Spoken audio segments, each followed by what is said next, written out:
Thank you, Madam Chair, members of the board, and to our Henry County community. Yes, it is the very first meeting of the Henry County Board of Education of this 2022-23 school year. So welcome on August 8th of 2022, where we convene to get this school year really kicked off. So we started on August 3rd, and yes, it was the best first day ever. And it was the best first day ever because of the extraordinary effort of our team of employees, and quite honestly, just how delightful the students in the Henry County community are as they reconnect in their learning community at school. This feeling of a fresh start and a new chapter on the horizon, it really is something magical about public education, and it just never gets old. I think it'd be appropriate if I give a quick glimpse of the start to our school year by the numbers. In order for us to welcome nearly 44,000 students to Henry County schools, we actually hired more than 400 new teachers, and we welcomed them to Henry County in partnership with the Chamber of Commerce at the annual Educator Launch event. Of our more than 400 new teachers, 35 are graduates from Henry County schools themselves, and they are now returning to Henry to start their career in public education. 16 of our teachers, not needing to attend launch, have returned to the classroom out of retirement thanks to the initiative of retirees to return to classroom settings. And we also added 120 new support professionals to our team and welcomed them through our new Support Professional Launch Program. Now let's talk about the classroom. 86,000 reading and writing resources for K through 5 students and teachers were distributed, and teachers were provided training, and teachers are ready to get them in the hands of kids. I happened to see a 4th grade classroom where a teacher was exclaiming with so much excitement as she organized her new reading and writing resources to get the year started. We actually opened our school year with 9 Georgia Lottery pre-K sites and are serving 194 students in our Georgia Lottery funded pre-K program. And we have 46 career pathways that are now serving 19,740 high school students. There were 29 STEM specialist teachers added to our elementary schools, and 12 computer science classes started in our middle schools. And our 232 bus drivers, yep, they get the day started every day, including on that best first day ever, where they begin at 5 o'clock in the morning to crank those engines and get those lights turned on. Each of our bus drivers contribute to driving a collective 10,187 miles in just one day alone. We had 17 routes still requiring a permanent bus driver coverage and used temporary coverage for the time being, and we are pleased that there are nearly 30 drivers in the process of training. Our facilities and maintenance team have prepared 7.6 million square feet of school facilities and 1,501 acres of grounds around our 52 school campuses. And the team has completed nearly 6,000 work orders, submitted, and maintained 4,882 air conditioning units to make sure our learning spaces were nice and cool. And we launched our very first ever Before the School Enrichment Program in response to the interests of middle school families. And now 11 middle schools have opened a before school site and are serving 251 students. And those rosters just keep on growing. And our after-school enrichment program for elementary schools are at an all-time high, serving 2,766 students, which is 575 more than last year alone. And in just 3 short days, our food and nutrition team served 68,089 meals. Yes, breakfast and lunch is now back on campus due to the federal government reducing the number of waivers available for school districts for curbside service. And I would encourage any student interested in pursuing a free or reduced meal service to provide their paperwork through our federal application fee, or our federal application to waive the fee. Now, let me also add that we've been grateful for the men and women of the Henry County Police Department who have joined our team as SROs. We currently have 17 members of that team who are led by our SRO Commander, Captain Huffman, and our SRO Deputy Commander, Lieutenant Militello, both who are here today, and I would like to recognize them joining our team. We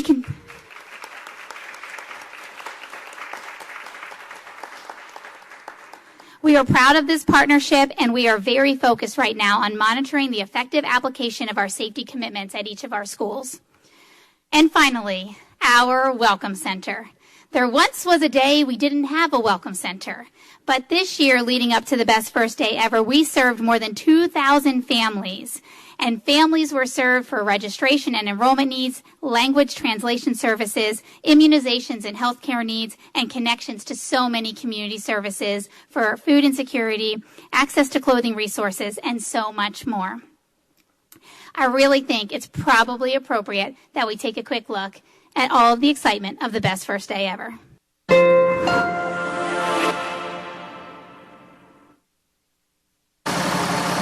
Good morning, Henry County Schools. It is early, but we are ready. Welcome back to the Best First Day Ever. Let's go.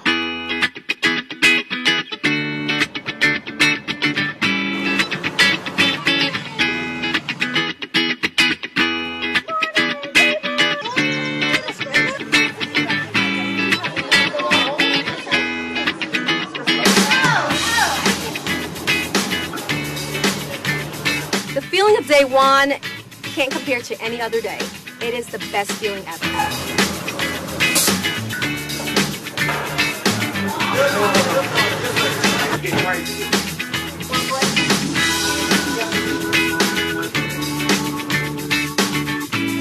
Ready for day one? Woo! Exciting!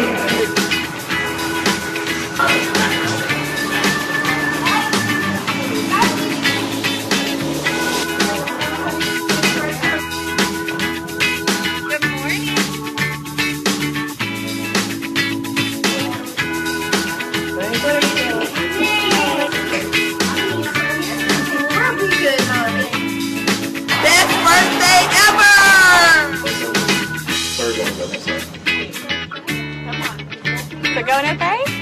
Yeah! You know, we're looking forward to great things from you all this year.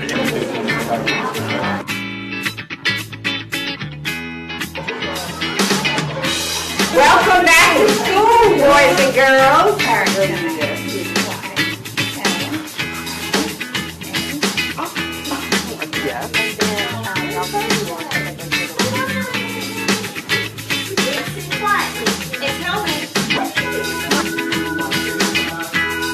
This is our best first day ever.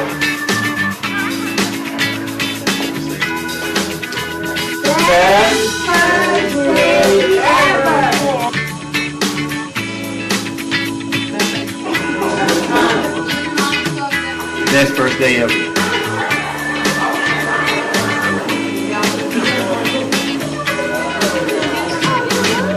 Best first day ever.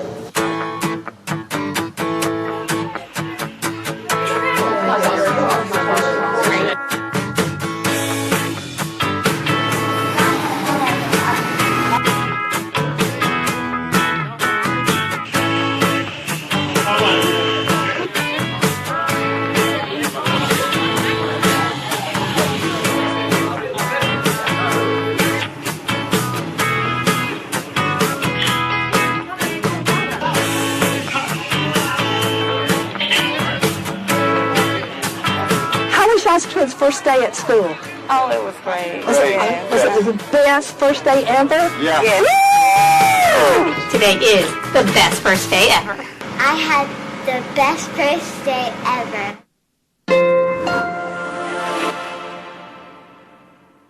I mean, that was adorable.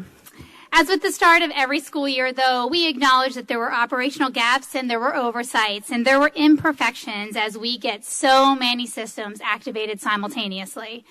But this 2022-23 school year is one worthy of celebration as it paves the way for us to quickly find our rhythm, work out our kinks, and assist families who need changes, adjustments, or help in any way. And our team stands ready to do just that. So now as I get work into the meeting of today, we'll have the opportunity to review the progress made on the initiatives that have been inspired by our community's hopes, dreams, and aspirations and that are outlined in our strategic plan. We will review the 2022 milestone results and examine where targeted attention is needed to recover learning and where there are bright spots to celebrate the strength and resiliency of teachers and students. It's really a testament to that perseverance that despite all of the obstacles, the extraordinary performance that our teachers still made possible. And the Board of Education will take action on expanding recess options for elementary school and middle school students, the construction of a new elementary school, Birch Creek, to relieve the growth at Oakland Elementary and Wesley Lakes Elementary, and the board will take action to invest in future athletic facility and sports equipment improvements that represent a continuation of the major body of work to improve our asset management and growth and replacement cycles for classroom furniture and equipment, STEM lab furniture and equipment, fine arts, furniture, equipment, and instruments, and now completing that asset management and growth replacement strategy to include athletics. Madam Chair, I'm looking forward to the best first meeting of the Board of Education for this new school year, and I turn it back over to you. Thank you, Dr. Davis, for that wonderful welcome and the sweet pictures and video. That really was so heartwarming. And yes, this is going to be the best first board meeting of our new school year. You'll notice agenda item C, we have 2 board member items. Unfortunately, Mrs. Edwards was unable to join us for the meeting today, and she has asked that we remove her items from the agenda. So I will do that at this time, and we will move on to item D, informational items, and begin with item D1A, Strategic Plan, Year 1 Annual Report. And I'll turn it back over to Dr. Davis. Well, thank you, Madam Chair, members of the board. Today, I'm pleased to bring you the first annual report containing the progress that's been made on our community-inspired strategic plan. Of course, the direction for this school district started with the Board of Education designing the process that we would then follow in order to develop a long-range strategic plan for this organization. Now, of course, this was done long before we ever knew a pandemic would be on the horizon, but the focus of our board at the time was capturing community voice, our entire community's voice. There was a desire to know, how can we get better? Where are there gaps that need to be addressed? And what are the hopes, dreams, and aspirations for the students of Henry County Schools? And after 8,000 unique perspectives were captured through surveys and community conversations and school meetings and student meetings, our 2021-26 Community-Inspired Strategic Plan was born. All of that sort of feels like a lifetime ago. But our strategic plan was designed to represent our collective understanding of the gaps in our organization and the areas that required targeted improvement.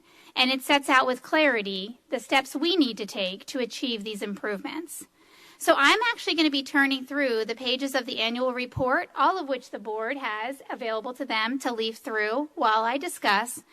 And I'd actually invite anyone here in the audience to choose to click into the QR code that was made available to you upon entrance into the meeting.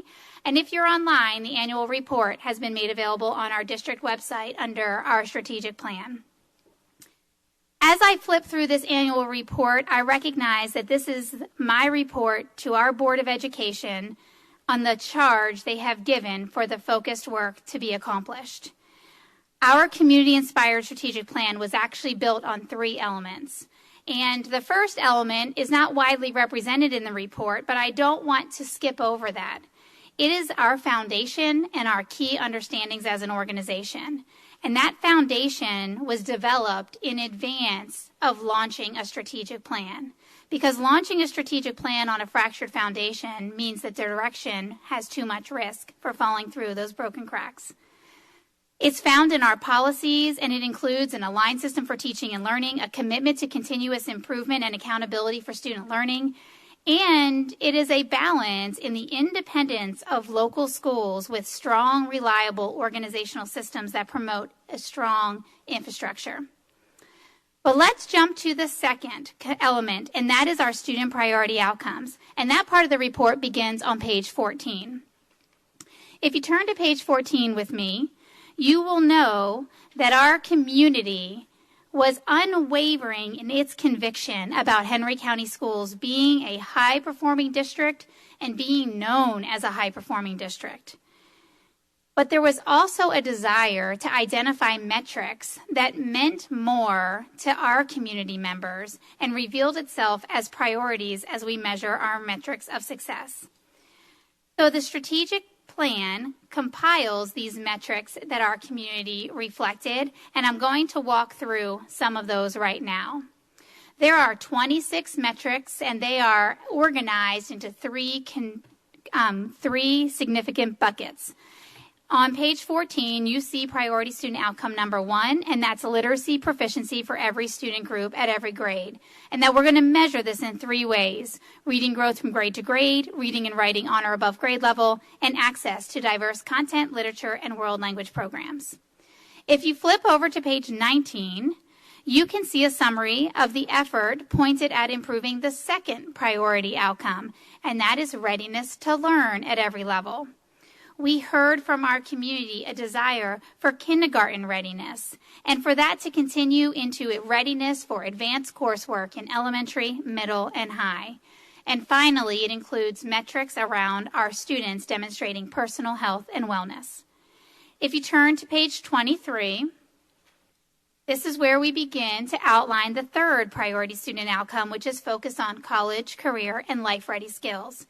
Through this, we will measure things like the percent of graduates meeting acceptance requirements into competitive post-secondary institutions, graduates meeting college readiness benchmarks as indicated by PSAT and SAT, participation and performance, graduates meeting readiness for careers through pathway completions, industry certifications, and internships.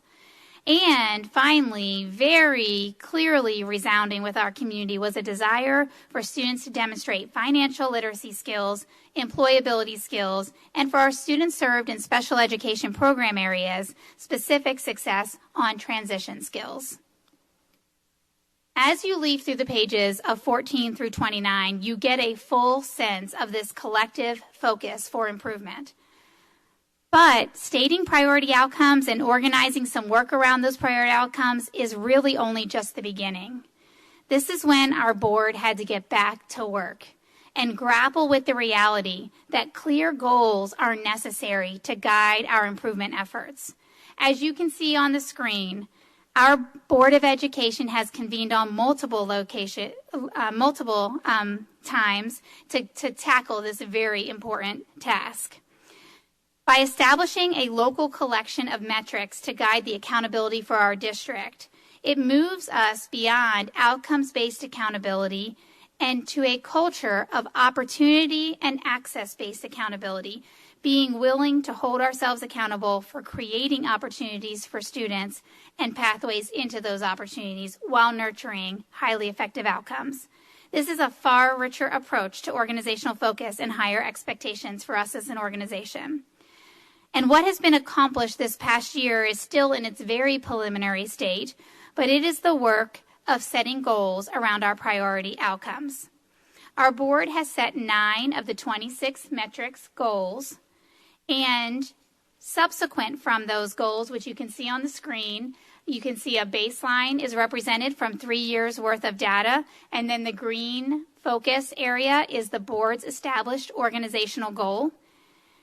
And that these metrics now will guide our improvement efforts and the way we work together as individual school environments. Because following the board's establishment of goals, school leaders reviewed their own baseline data and their goals associated with the strides of improvement that would be necessary. And I think we have a quick picture of our administrators working around these school goals. So we know the first component of our strategic plan is built on our foundation. It's found in our policy. But the second component is about student priority outcomes, where we are designing local accountability that will result in opportunities to publicize that specific to each school and to the district in digital and data dashboards. But that is then followed by the third component, and that is our strategic actions. There are 5 strategic actions, and each one is a reflection of our community's voice and the insights that that voice charged us to develop. And I would love to highlight a few of those accomplishments as we head into this new school year. So if you turn to page 31, I'm starting with strategic action number 1. And there is so much to celebrate because it transforms the experience kids have every day. First and foremost, the initiative to create a community of powerful readers and writers. The board has facilitated the review of instructional materials, the acquisition and now distribution and training of instructional materials for both reading and writing. In the FY23, the East Plus 6 program, $3.7 million was designated to acquire and equitably distribute these reading and writing resources. Another exciting highlight from strategic action number 1 is advancing opportunities in gifted and advanced coursework. I am pleased to announce the piloting of talent development programs that is specifically designed to nurture the giftedness in our young learners and provide advanced math options in our elementary schools, our middle schools, and our high schools.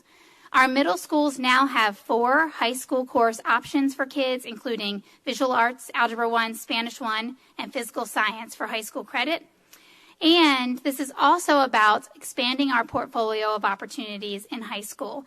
And our dual enrollment options have expanded to include universities such as Harvard, Stanford, and Arizona State University, now being piloted at McDonough High School and Stockbridge High School, expanding to a few other schools this year, and a future commitment to developing that over time. As I get into the third initiative of Strategic Action 1, this is all about STEM, robotics, and coding. Our community was so clear that they wanted more STEM opportunities for kids, and our board has prioritized action on this. The first ever STEM high school's location has been identified. It is the current campus of Patrick Henry and will sit right next to Stockbridge Elementary School. And preparation for that STEM intensive curriculum is now starting in every one of our elementary schools. In the FY23 budget, the Board of Education allocated $2.5 million for a STEM specialist teacher for every elementary school and $600 supply investment into that program. And additionally, the board approved over $619,000 for robotics equipment in K2 and 3-5 students' hands. And then finally, the Board of Education dedicated the district's first ever capital accumulation savings account for the purpose of reconfiguration of classrooms to be STEM classrooms, for the furniture necessary to complete those STEM experiences, and a budget that is currently in development to make sure those conversions are complete within the next 12 to 18 months. Initiative number 4 is all about the arts, and we are committed to expanding those arts. We had our first ever kaleidoscope of the arts with our visual arts teachers proudly displaying their students' work. And additionally, there is now a chorus program at every elementary, middle, and high school, and a band and orchestra program at each middle and high. The board allocated $1.9 million to the additional fine arts teacher in the FY23 budget for middle school and high school. And the FY23 budget also included a supplement of $600 for fine arts supplies and materials in middle and high school. And the Board of Education expended $380,000 from East Plus 6 in order to accomplish our first ever growth and replacement effort in our band and orchestra instruments for middle school and high school. We believe in kids having access to the arts. So now turn with me to page 38, which is where you have the strategic action number 2 outlined. It's focused on effectiveness, one of our big rocks for this coming year. Initiative number 1 will be reported on more fully in a separate board report today regarding our highly effective classroom. But the Board of Education was also clear in initiative number 4 that we needed to focus our schools in their vertical cluster communities in a way that resulted in seamless experiences for families as they navigated K through 12. In FY23, the Board of Education allocated $52,000 to supplement a cluster principal lead for each cluster. And for the first time in a long time in Henry County Schools, our assistant superintendents of leadership are now organized to supervise clusters of principals instead of organizing solely by level. Go ahead and turn to page 41, where you can see progress on strategic action number 3. Initiative number 1 is about growing our partners of education infrastructure and improving the process for connecting partners in ed to schools. This past year has been about assessing our practices as we pave the way for improvements in a design year this coming year. But if you jump with me to initiative number 3, this is where our strategic action plan calls for a welcome center to be established. It was a dream for our community and for our Board of Education, and it has now been operating for 2 years running, and as I reported earlier, serving more than 2,000 families this back-to-school season alone. This is where we have the unity of so many community services now at the fingertip access of our families. This is where you can come for registration and enrollment and language and translation support, but also for food pantry, health services, immunizations, a clothing closet, rent and utility assistance, a kindness locker program, and so much more. Initiative number 5 is about designing a foundation, a nonprofit foundation for the purpose of additional student and staff scholarships. And in the FY23 budget, the board allocated $88,000 for the purpose of staffing this foundation. And number 6 is really about advancing language services. And you should now see every Henry County Schools message in a second language, and the investment in language line for our schools is improving the agile access to translation services. The Board of Education has dedicated $204,000 for additional translator staff and language services in the FY23 budget. Now let's jump to strategic action number 4, which is on page 45. And this is where we commit to advancing the health and wellness of employees and students. Number 1 is our counseling services and establishing a counseling framework aligned with the National ASCA framework. This is near completion and beginning to roll out into our school counseling environments. And the board invested in Henry's Futures, which is a platform to connect kids to post-secondary options, scholarships available, and academic preparation. The Board of Education invested $170,000 from ESSER for the purpose of advancing our counseling services and Henry Futures platform. Initiative 2 and 3 is about establishing a wellness framework and wellness commitment for students and employees. And this has been led through the allocation of a mental health and wellness facilitator at every one of our schools and Henry Cares check-ins for students and staff to aid in our assessment of how we tailor and design support to promote a positive school climate for kids and for employees. The Board of Education has invested $15 million to allocate a mental health and wellness facilitator for the past 2 years combined, and Henry Cares check-ins using the ESSER funds. Now let's finish out with Strategic Action 5, which starts on page 49. And this is all about the operational effectiveness of the organization. Initiative 1 is the acquisition of an ERP system, an enterprise resource management platform to integrate human resource processes, finance processes, and document storage protocols to replace our 40-year-old current system.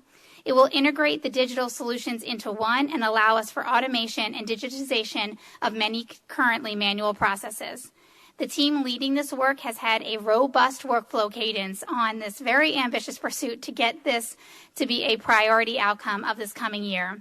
And we are to the point of solicitation that is out on the market today and closes on September 1st. The Board of Education should have the opportunity to review a recommendation in November or December.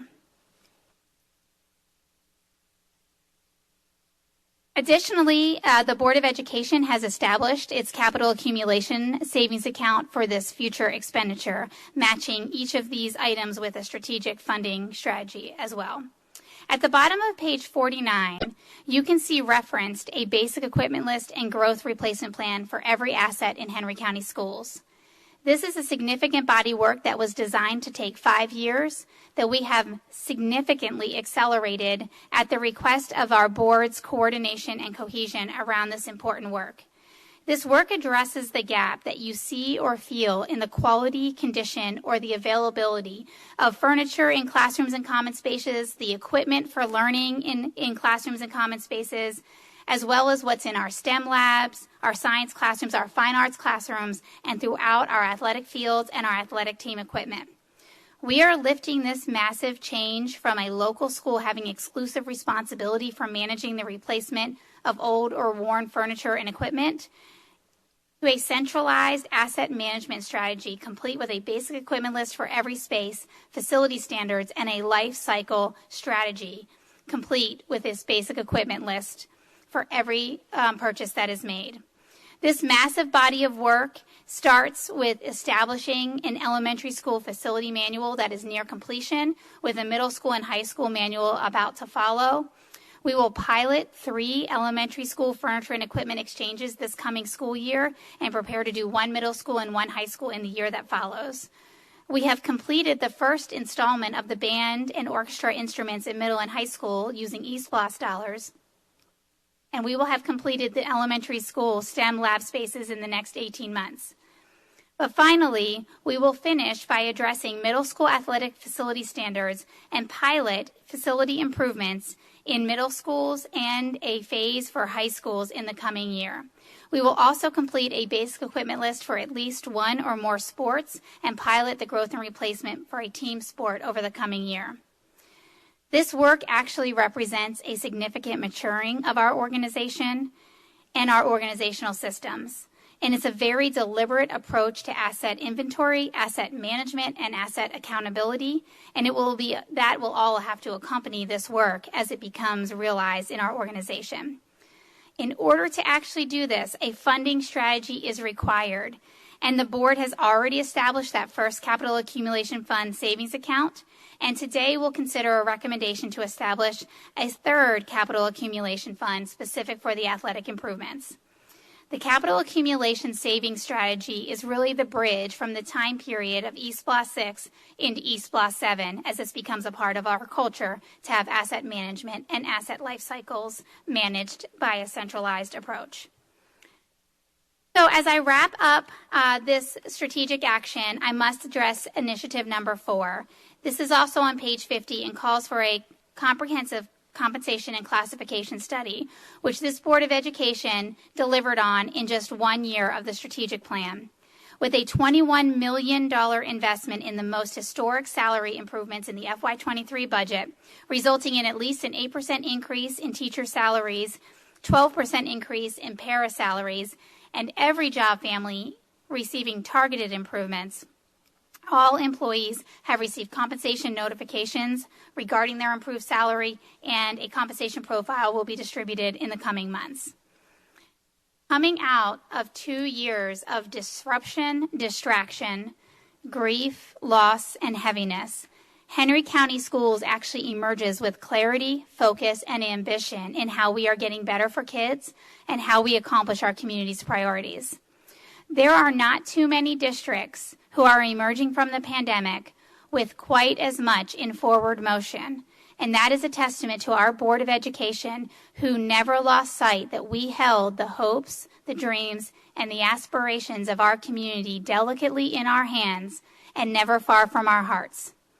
A strategic plan shifts our culture from well-intended random acts of improvement to an organization with systemic and aligned improvement efforts from the boardroom to the classroom. We have only just begun as I provide the first of our annual reports for this 5-year strategic plan. But we are about to continue this ambitious pursuit of advancing those opportunities for kids, access into those opportunities for kids, and outcomes for every student in Henry County Schools. Madam Chair, that concludes my report of the first annual report of the strategic plan, and I turn it back over to you.